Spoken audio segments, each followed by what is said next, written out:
না আলহামদুলিল্লাহ আসলে আমরা ফার্স্ট দুইটা ম্যাচ হারছি, আজকে আমরা জয়লাভ করছি। আমি বলতে চাই it's all about team performance. আসলে আমার প্রত্যেকটা টিমমেটসের কারণে এটা সম্ভব হয়েছে। ফার্স্ট হাফ আমরা একটু ছিল, শেকি ছিলাম আমরা, বাট সেকেন্ড হাফে আমরা এটা রিকভার করছি। তো আলহামদুলিল্লাহ, আল্লাহর কাছে লাখ লাখ শুকরিয়া।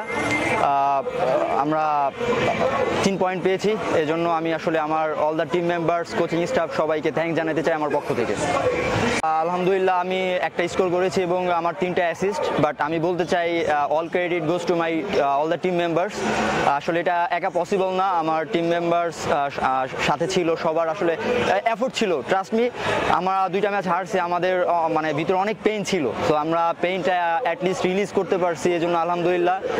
আর আমি বাংলাদেশের দর্শক যারা আছেন তাদের কাছে আসলে আমি at the same time sorry বলতে চাই। ইভেন তাদের কাছে আমরা গ্রেটফুল যে আমাদের খারাপ টাইমেও আমাদের পাশে ছিলেন, যার কারণে আমরা বলতে পারি লাস্ট ম্যাচটা আমরা আপনাদেরকে উৎসর্গ করতে চাই। আমাদের জন্য দোয়া করবেন, যদিও এবার আমরা কোয়ালিফাই করতে পারিনি। ইনশাল্লাহ আমরা চেষ্টা থাকবে লাস্ট ম্যাচের পারফরমেন্সের যে ধারা এটা অব্যাহত রাখতে এবং আগামীতে ইনশাল্লাহ কোয়ালিফাই করতে। আমাদের জন্য দোয়া রাখবেন সবাই। Thank you so much. আলহামদুলিল্লাহ, মানে বাংলাদেশের প্রথম কোনো আন্ডার-23 ম্যাচে বাংলাদেশ দল জিতলো। সো সেই টিমের অ্যাজ এ কোচ হিসেবে এটা মানে ভাষায় প্রকাশ করা যাবে না, বাট এই টুর্নামেন্টে আমাদের জন্য প্রোগ্রেশন ছিল।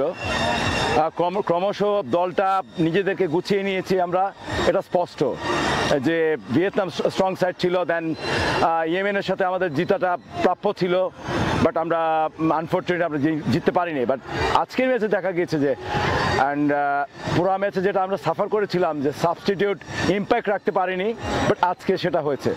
So it's a different team, progression clear, এবং আমি আবারও আলহামদুলিল্লাহ আল্লাহর কাছে শুকরিয়া যে আশা করি যে এখান থেকে আমরা ন্যাশনাল প্লেয়ারদের খুঁজে পাবো ভবিষ্যতের, যারা বাংলাদেশ টিমকে লিড দিবে।